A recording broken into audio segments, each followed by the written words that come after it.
Hello everyone. Thanks for joining us tonight. Welcome. We are getting ready to cast Pulse eSports versus Team Orbit for SC2CTL. How are you this evening, Gallegation? I'm doing just fine. I'm excited to cast some really fun games. How are you doing, Wingnut? I'm doing just fantastic. So, to bring you up to speed, StarCraft 2 CTL, if you're not familiar, is the StarCraft 2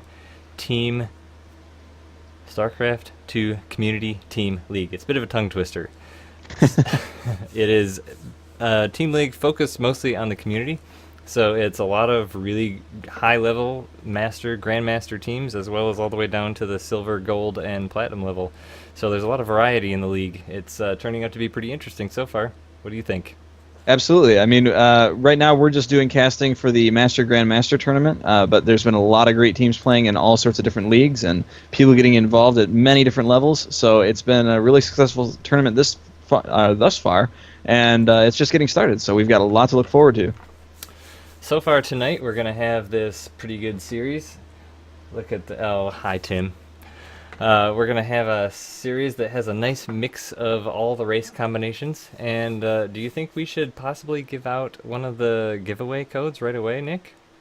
Oh, we could help out those folks who just showing up right away. Oh, yeah. Why not? Or we could All just right. give the spoiler alert that later on in the cast we will be having a giveaway of the original SC2CTL crayon drawing drawn by the creator of the league, and we're going to be giving away a couple super secret codes along with the URL that you'll need to claim them. Yeah, that crayon drawing will be given away at the end of the week, at the end of the casting, or at the end of the casting schedule for the week. So that'll be after Friday, after the last cast. And just to enter, you just need to enter the codes from each of the casts. There's 2 every cast. And to give you a hint to tonight's codes, they are theoretical or presumed concept names for some of the units in StarCraft 2. That is fantastic. I bet someone's really excited to win that. So, Gallegation, why don't you tell everyone a brief little bit about yourself before we get started here right in the first game? Sure. So I'm Gallegation. I play Zerg on StarCraft 2 Heart of the Swarm, and I have been casting with Wingnut for about a year now, right? We've been doing this on and off for about a year. It's been a while, yeah? It's been a while. At any rate, so we've been seeing a lot of great games, having a lot of great experiences, and it's been a lot of fun. Glad to be joining you guys.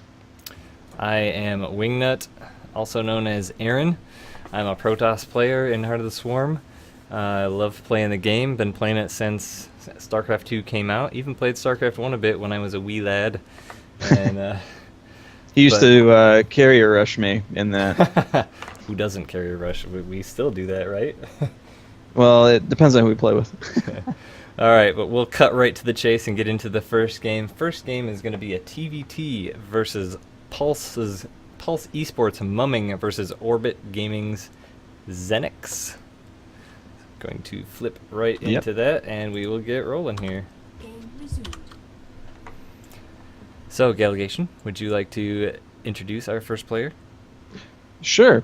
In the top left-hand corner, we have from Pulse Esports, the Green Terran Mumming. And in the bottom right corner, we've got our other Terran buddy. He's sporting all the SCVs so far. His name is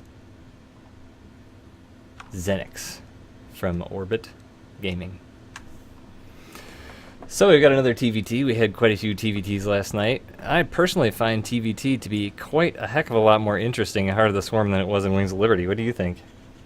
Oh, absolutely. You know, we had the fortune of casting some great ones on Tuesday night. Some really interesting play, a lot of unit switches, a lot of interesting compositions, a lot of interesting engagements, which is so much better than what it used to be, where you'd typically have a lot of tank positioning and Marines kind of dropping here and there and running around. You still have the drops, but there's way more drops. There's way more attacking on multiple fronts. You tech to different units than you used to. It's pretty neat matchup these days. I agree. I definitely. It seemed like it used to be just a lot of stalemate tank battles, but it's definitely gotten a lot more interesting. I like to see the bio-mine style as a Protoss player. I don't like playing against that, but I certainly enjoy watching it. Yeah, it's definitely very exciting, very fast-paced. It's perfectly fine if everyone else is totally stressed out by it, but I enjoy watching it, that's for sure.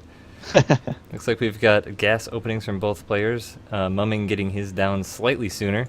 So the barracks will both be finishing up. I'm not sure if they'll have enough gas by the time it finishes, but it could be close. So if we see double Reaper openings, it could be interesting. And it looks like it's going to be Marines from both. Yep.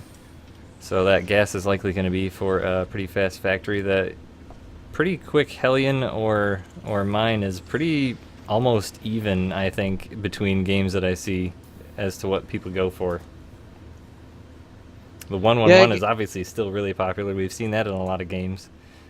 Absolutely. Going for that barracks, then the factory for either mine or Hellions, and then the Stargate to get the usually Banshees if you're doing the 1-1-1.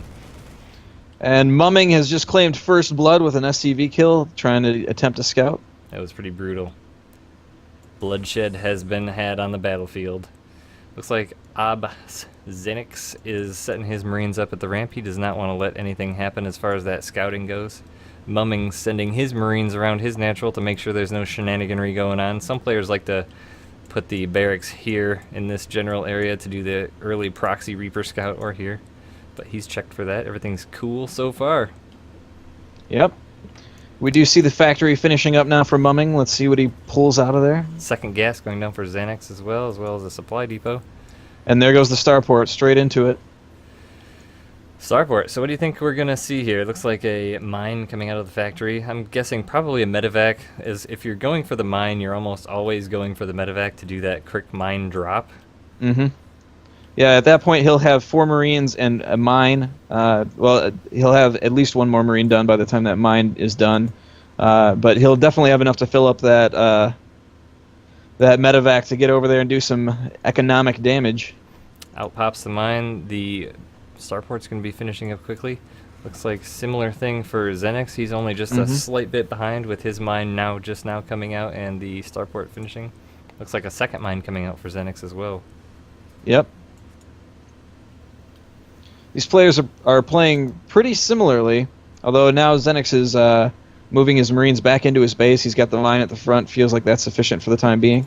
Looks like that medevac is going to be popping out, and I'm guessing those Marines are right in the staging area to be picked up once it does. Mm-hmm. Looks like... And that medevac, or that mine is going to be joining them in the medevac when it pops out. Medevac for Mumming popping out as well. Looks like these players are doing almost the identical thing. That medevac is now heading out for Zenx. It's going to be heading down across the map this way. Looks like the same thing is happening for Mumming. And they are carrying the exact same payload, 2 mines and 4 Marines. They're even going to high-five on their way across the map. Oh. And it looks like the Zenx medevac does get spotted by Mumming, so he knows that it's coming. Mumming also should know that it's coming, so let's see how they prepare. Looks like Mumming still has his Marines at the map, and looks like a turret is going down in the mineral line. A nice, quick, speedy reaction to get some detection up for those mines.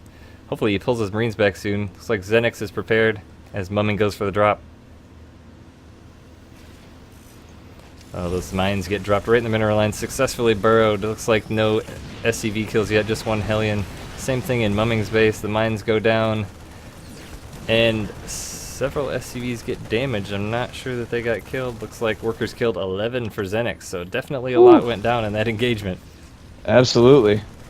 The difference, though, Zenx is having some difficulty dealing with the mine and Banshee here because he doesn't have any detection, while Mumming does have that turret in his mineral line, and the units come back to clean up those mines.